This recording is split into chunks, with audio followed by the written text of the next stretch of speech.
दूर किसी जंगल में बहुत सारे पंछी हंसी खुशी से रहते थे। उसी जंगल में लाडू नाम की चिड़िया एक पेड़ पर घोंसला बनाकर रहती थी। उसके पड़ोस में ही रानू नाम की चिड़िया रहती थी। रानू पेट से थी, इस वजह से वो ज्यादा काम नहीं कर पा रही थी। अरे रानू, क्या हुआ? तुम उदास लग रही हो, क्या कोई परेशानी है? हाँ लाडो, मैं जल्द ही माँ बनने वाली हूँ, पर मैंने अभी तक मेरा घोंसला ठीक नहीं किया, इसीलिए मैं चिंतित हूँ। वैसे तुम बताओ, तुम कहाँ जा रही थी? मैं भी घोंसला ठीक करने के लिए घास फूस का इंतजाम करने जा रही थी। वो दोनों बातें कर ही रही थी, तभी वहाँ पर मीनू मौसी आ जाती है। क्या बातें चल रही है दोनों में? जरा हमें भी बताओ। कुछ नहीं मीनू मौसी, रानू माँ बनने वाली है। वो अपना घोंसला अकेले ठीक नहीं कर पा रही, इस वजह से हम सोच रहे थे कि हम साथ मिलकर घोंसला बनाएं। मैं क्या बताऊँ तुम दोनों को, अब मेरे हाथ पे ज्यादा काम नहीं करते। मैं भी कुछ दिनों से इसी परेशानी में हूँ। मीनू मौसी, हम एक काम करते हैं, आप घोंसला बनाने में मेरी मदद करो। रानू और आप मेरी थोड़ी मदद कर देना। ठीक है लाडो, हम दोनों तुम्हारी घास फूस लाने में मदद करेंगे। तुम हम तीनों के लिए बड़ा सा घोंसला बनाना। तो फिर क्या था, वो तीनों चल पड़ी घोंसले का सामान जुटाने।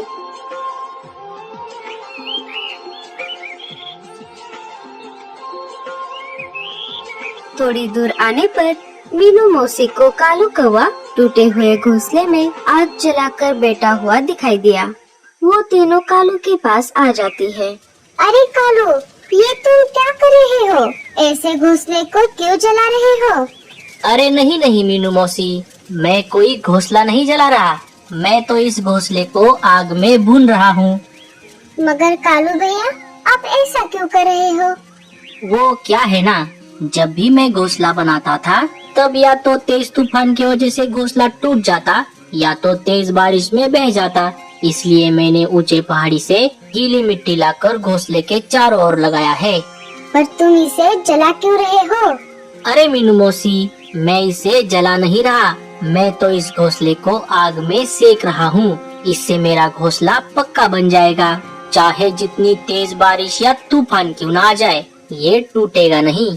कालू के ऐसा कहते ही मीनू मौसी के दिमाग की बत्ती जल जाती है। अरे कालू, तुम पक्का घोंसला तो बना रहे हो, लेकिन ये तुम्हें कम पड़ जाएगा। मैं ऊंचे पहाड़ी से बस इतनी ही मिट्टी ला सकता था। कालू, मेरे पास तुम्हारे लिए एक ऑफर है। अगर तुम हम सब के लिए एक बड़ा सा मिट्टी का घर बना दोगे तो हम सब तुम्हारी मदद करेंगे। पर मीनू मौसी, उसके लिए तो बहुत सारी गीली मिट्टी चाहिए। उसकी चिंता मत करो कालू भैया, घोंसला बनाने में जितनी मिट्टी चाहिए उतनी हम आपको ला कर देंगे। बस आप बड़ा और मजबूत घोंसला बना दीजिए। चलो साथियों, हम जल्दी से जाकर गीली मिट्टी लाते हैं। रानो, तुम ज्यादा वजन नहीं उठा सकती, हम एक और साथी पंछी को लेकर जाएंगे। तुम बस गीली मिट्टी निकाल दो, हम उस मिट्टी को लेकर यहाँ पर आएंगे। सारे वहाँ से निकल जाते हैं। चलो, मैं बड़ा घोंसला बनाने का ढांचा बना लेता हूँ। जब सारे मिट्टी लेकर आएंगे तो मैं उसे पूरे घोंसले को लगा दूंगा। बाद में उसे आग में सेकना भी होगा, तभी घोंसला मजबूत बन पाएगा। इधर तीनों बुलबुल चिड़िया के पास आ जाती है और उसे सारी बात बता देती है। बुलबुल को भी अपना घोंसला बनाना था। बुलबुल भी उनके साथ काम करने के लिए तैयार हो जाती है। मीनू मौसी, हमारा घोंसला पक्का तो बनेगा ना? अगर कालू भैया घोंसला बनाने में नाकाम रहे तो हमें ऐसे ही बेसहारा गुजारा करना पड़ेगा। मुझे नहीं लगता ये कालू मजबूत घोंसला बना पाएगा। कहीं हमने उसे मिट्टी ला कर दी और उसने पक्का घोंसला नहीं बनाया तो हमारी मेहनत पानी में मिल जाएगी। मुझे कालू भैया पर पूरा भरोसा है, बस हमें उन्हें जितनी मिट्टी लगेगी उतनी ला कर देनी होगी। सारे ऊंचे पहाड़ी पर आ जाते हैं, जहाँ पर बहुत सारे गीली मिट्टी के ढेर लगे हुए थे। एक तरफ रानो गीली मिट्टी को निकालती और दूसरी तरफ लाडो, मीनू मौसी और बुलबुल उस मिट्टी को लेकर कालू के पास आ जाती।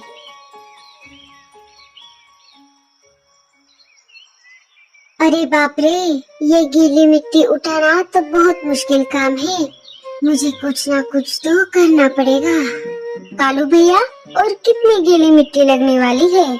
ज्यादा नहीं, बस और 10-12 चक्कर। कालू के ऐसा कहते ही मीनू मौसी का दिमाग घूम जाता है। अगर मैं ऐसे ही मिट्टी का बोझ उठा कर लाती रहूंगी तो लगता है मैं किसी काम की नहीं रहूंगी। मुझे कुछ करना होगा, नहीं तो मेरी कमर टूट जाएगी। अरे मीनू मौसी, आप किस सोच में पड़ गई? जल्दी जल्दी चलो, वरना हमें देर हो जाएगी। चलो चलो। सारे उड़कर जाने ही वाले थे कि तभी ओई माँ, मर गई रे। अरे मीनू मौसी, क्या हुआ? हाय रे मेरी कमर। क्या बताऊं लाडो, अब मैं तुम जैसी जवान थोड़ी ना हूँ जो इतनी मेहनत का काम कर सकूं। मेरे पैरों में मोच आ गई है और मेरे पंख बहुत ज्यादा दर्द कर रहे हैं। ऐसा लग रहा है अब मैं फिर से उड़ नहीं पाऊंगी। ऐसा मत कहिए मीनू मौसी, आपको कुछ नहीं होगा। आप यहाँ पर रुक जाइए, मैं एक काम करता हूँ, मैं भी इनके साथ चला जाता हूँ। अगर तुम भी इनके साथ चले जाओगे तो हमारा मिट्टी का घर कैसे पूरा होगा? वो बात कर ही रहे थे, तभी वहाँ पर मौसम के जानकार पंछी आ जाते हैं। सुनो सुनो सुनो, सारे जंगलवासियों सुनो। अभी अभी आए सूत्रों के अनुसार तेज तूफान के साथ साथ जोरदार बारिश होने वाली है। इस वजह से जंगल में बाढ़ आने की संभावना है। आप सभी को यह सूचित किया जाता है कि अपने अपने घोंसले पक्के कर लो। लो, एक और मुसीबत आन पड़ी। अब क्या होगा? हमें हमारे काम की स्पीड बढ़ानी होगी। चलो साथियों, मैं भी मिट्टी जमा करने के लिए तुम्हारे साथ चलता हूँ। नहीं कालू भैया, मीनू मौसी सही कह रही है। आप घोंसला बनाओ, हम जितनी ज्यादा हो सके उतनी ज्यादा मिट्टी लेकर आएंगे। बस आप थोड़ा जल्दी जल्दी घर बनाने की कोशिश करो। दोनों वहाँ से निकल जाते हैं। अच्छा हुआ मीनू, हमेशा की तरह थोड़ा झूठ बोलने की वजह से तुझे काम करने की जरूरत नहीं पड़ी। अरे कालू, ज्यादा समय बर्बाद मत कर, जल्दी से काम पर लग जा, नहीं तो हमें बारिश में भीगते हुए रहना पड़ेगा। कालू अपने काम की स्पीड बढ़ा देता है और अपने बनाए हुए बांस के ढांचे पर मिट्टी लगाना शुरू कर देता है।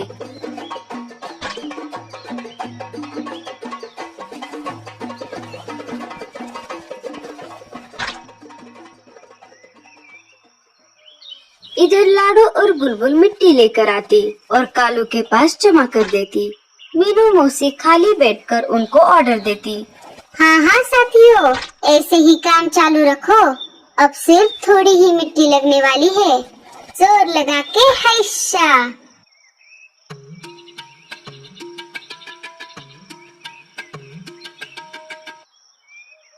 इधर गीली मिट्टी को खोद खोद कर रानू के पेट में दर्द होना शुरू हो जाता है।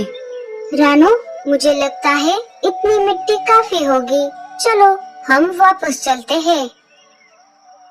कालू कौवे ने मिट्टी के घर को पूरा कर दिया। अब बस छत पर मिट्टी लगाना बाकी था। थोड़ी ही देर में तीनों मिट्टी लेकर वहाँ पर आ जाती है। कालू कौवे ने लाडो और बुलबुल ने लाए हुए मिट्टी को घोंसले के छत पर लगा दिया। कुछ ही देर में मिट्टी का प्यारा सा बड़ा घोंसला बनकर तैयार हो गया। चलो साथियों, अब हम हमारे बनाए हुए मिट्टी के घोंसले में रहने के लिए चलते हैं। अरे नहीं नहीं मीनू मौसी, अभी नहीं, अभी तो इसे आग में सेकना बाकी है, तभी जाके हमारा मिट्टी का घोंसला पक्का बनेगा, वरना ये तेज तूफान और बाढ़ के पानी को सह नहीं पाएगा। अरे कुछ नहीं होता, मैं जानती हूँ। मैंने घोंसला बनाने में तुम्हारी मदद नहीं की, इसलिए तुम मुझे घोंसले के अंदर नहीं लेना चाहते। पर तुम सब सुन लो, इस घोंसले में रहने का मेरा भी हक है। मैं ऐसा होने नहीं दूंगी। कालू भैया सही कह रहे हैं मीनू मौसी। अगर हम मिट्टी के घर में अभी रहने के लिए गए तो यह टिक नहीं पाएगा, क्योंकि इसे आग में सेकना अभी बाकी है। नहीं, अब जो कुछ भी करना है वो तेज तूफान और बारिश के जाने के बाद करना। ऐसा कहकर मीनू मौसी मिट्टी के घर में चली जाती है। बड़े आए मुझे रोकने वाले। कालू भैया, अब हम क्या करें? अब जो कुछ करना है वो तेज तूफान और बारिश ही करेगी। रानू, तुम जल्दी ही माँ बनने वाली हो। तुम एक काम करो, तुम मेरे पुराने घर में चलो, हम वहीं पर सुरक्षित रह पाएंगे। रानू चिड़िया और बुलबुल वहाँ से चली जाती है।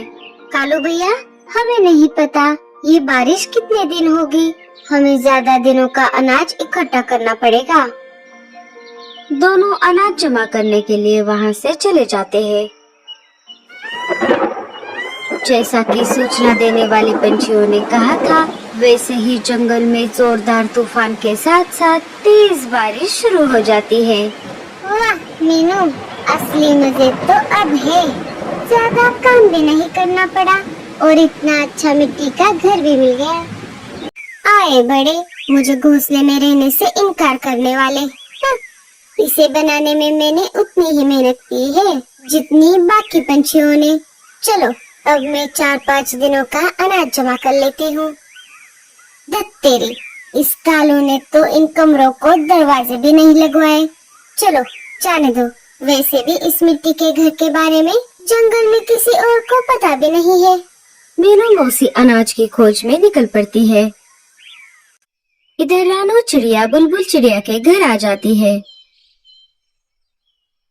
जब दोनों अंदर चली जाती है तो देखती है एक तितली पहले से ही घोंसले के अंदर बैठी हुई थी। अरे, तुम कौन हो और मेरे घर में क्या कर रही हो? मेरा नाम सोना तितली है। मैं इसी जंगल में रहती हूँ। जब मैं नए घर की तलाश कर रही थी तो मुझे ये खाली घोंसला दिखाई दिया। चलो ठीक है, मैं चलती हूँ। अब मुझे बारिश से पहले किसी दूसरे घोंसले की खोज करनी होगी। अरे नहीं, ऐसी बात नहीं है। तुम यहाँ पर रह सकते हो। बारिश थम जाने के बाद चली जाना। तुम्हारा बहुत बहुत शुक्रिया चिड़िया बहन। रानू, मैं हमारे लिए अनाज का बंदोबस्त करके आती हूँ। सोना, तुम रानू का ख्याल रखना। रानू पेट से है, वो कभी भी अंडे दे सकती है। तुम चिंता मत करो बहन, मैं रानू का अच्छे से ख्याल रखूंगी। बुलबुल अनाज की खोज में निकल पड़ती है। इधर मीनू मौसी उड़ते उड़ते भूरे कौवे के पास आ जाती है। भूरा मस्त मगन होकर फल खा रहा था। क्यों रे भूरे, आजकल बड़ा बदतमीज हो गया है रे तू। एक बूढ़ी चिड़िया तेरे सामने आकर खड़ी हो गई है और फिर भी तू बिना कुछ कहे खाए ही जा रहा है। अरे नहीं मीनू मौसी, ऐसी बात नहीं है। तो फिर कैसी बात है? और तू इतने सारे फल क्यों खाए जा रहा है? साल भर का एक ही बार में ठूस लेगा क्या? हाँ मीनू मौसी, मेरा मतलब है नहीं, मैं सिर्फ 7-8 दिनों का ही खाना खा रहा हूँ। आपको तो पता है जंगल में तेज तूफान के साथ साथ बारिश भी होने वाली है, इसीलिए।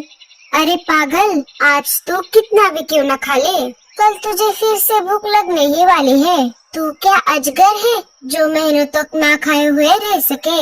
अरे हाँ मीनू मौसी, ये तो मैंने सोचा ही नहीं। अब हम क्या करें? हम पास वाले खेतों से कुछ अनाज चुरा कर ले आएंगे ताकि हमें बारिश में इधर उधर भटकना ना पड़े।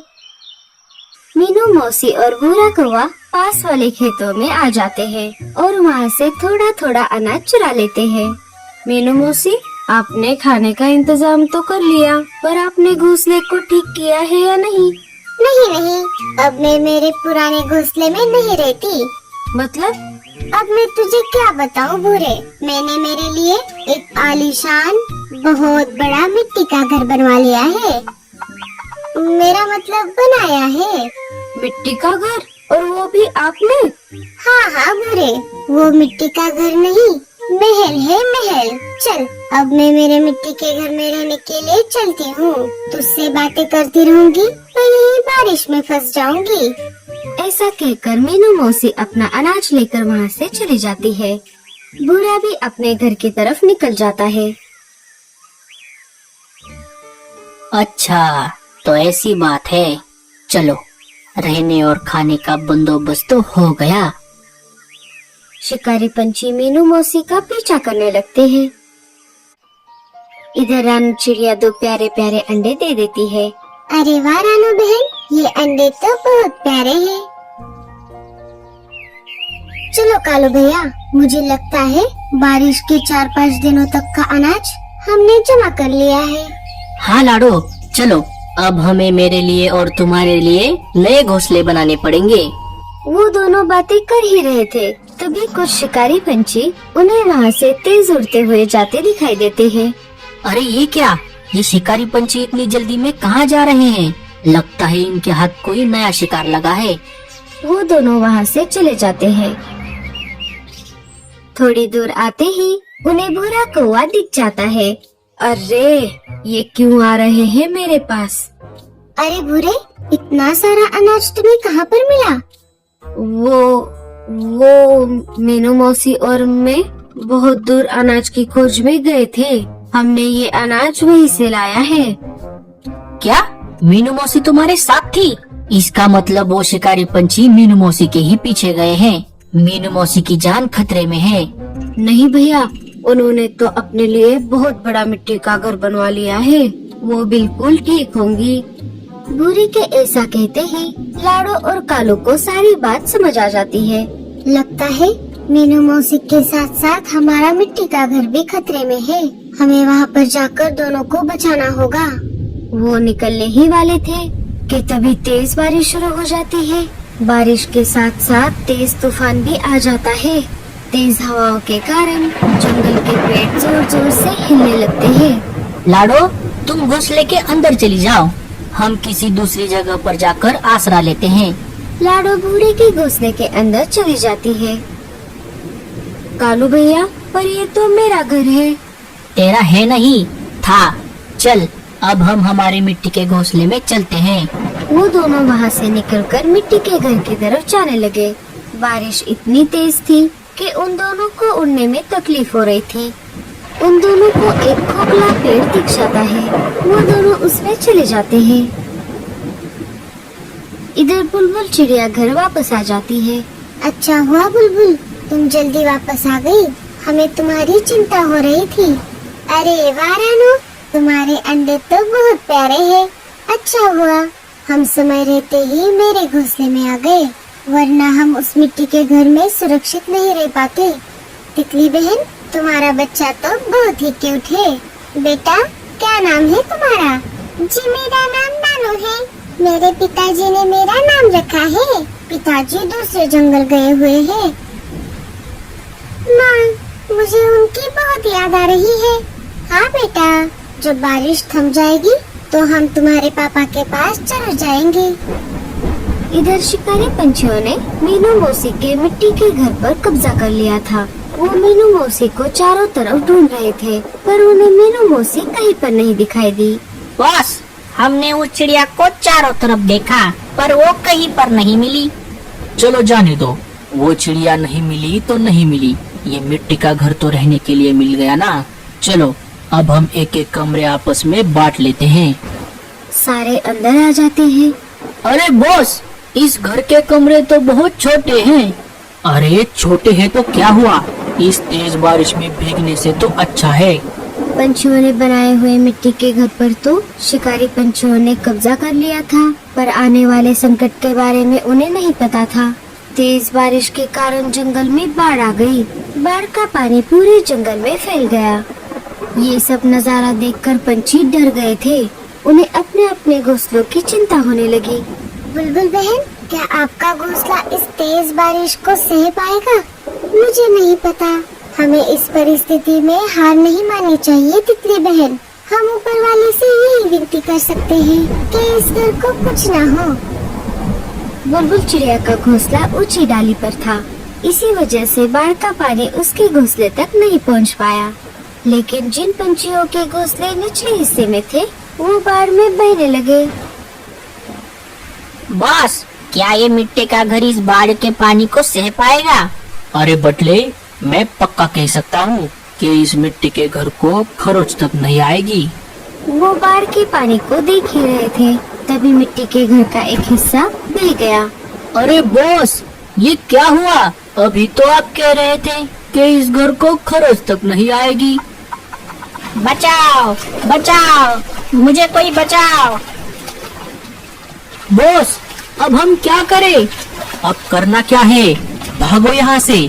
सारे शिकारी पंछी वहाँ से दुम दबाकर भाग जाते हैं। रात भर तेज बारिश चलती रही। बाढ़ के कारण पूरे जंगल में हाहाकार मच गया। बहुत सारे पंछियों के घोंसले पानी में बह चुके थे और बहुत सारे पंछी बेसहारा हो गए थे। सुबह हो गई। नई आशा के साथ जंगल के सारे पंछी बाहर पड़ गए। अच्छा हुआ हमारे घोंसले को कुछ भी नहीं हुआ। जंगल में बहुत बड़ा नुकसान हुआ है। हाँ, मीनू मौसी तो मिट्टी के घर में ही थी। चलो हमें जाकर देखना चाहिए मीनू मौसी ठीक है या नहीं। रानो, तुम यहीं पर ठहरो, हम जाकर आते हैं। सोना और बुलबुल वहाँ से मिट्टी के घर की तरफ निकल पड़ते हैं। भूरे, अरे ओ भूरे, उठ जा मेरे भाई। रात भर घोड़े बेचकर सोता रहा है तू। एक तो मुझे रात भर नींद नहीं आई, एक तरफ बिजली चमकती थी और दूसरी तरफ तेरे खर्राटे। चल, अब हम मिट्टी के घर की तरफ चलते हैं। सब वहाँ पर इकट्ठा हो जाते हैं। देखते हैं तो क्या, मिट्टी का घर बाढ़ के पानी में बह गया था। वहाँ सिर्फ गीली मिट्टी ही बची थी। अरे ये क्या हो गया? लगता है मीनू मौसी मिट्टी के नीचे दब गई है। सारे पंछी दुखी हो गए। चलो साथियों, हम मीनू मौसी के लिए 2 मिनट का मौन रखते हैं। सारे पंछी आंखें बंद कर बैठ गए। तभी वहाँ पर मीनू मौसी आ जाती है। जब सबने आंखें खोल दी तब उन्होंने देखा मीनू मौसी तो उनके सामने खड़ी थी। मीनू मौसी, आप जिंदा हो? हाँ हाँ, मैं जिंदा हूँ। और मीनू मौसी, आप उन शिकारी पंछियों से कैसे बच गई? क्या बताऊँ मैं तुम सबको। जब मैं अनाज लेकर मिट्टी के घर वापस आ रही थी तभी मेरे हाथ से अनाज छूट गया। मैं वो अनाज लेने के लिए नीचे चली गई, पर जैसे ही मैं अनाज लेकर वापस लौटने लगी कि तभी मैंने देखा कुछ शिकारी पंछी मेरा पीछा कर रहे थे। तब मैं झाड़ियों में छुप गई और बाद में तुम्हारे बनाए हुए पक्के मिट्टी के घर में रहने के लिए चली गई। ये बहुत अच्छा हो गया मीनू मौसी, आप बच गई, वरना हम आपको खो देते। ऐसे कैसे? अगर मैं इस जंगल में नहीं रहूंगी तो आप सबको परेशान कौन करेगा? सब मीनू मौसी को देखकर बहुत खुश हो गए।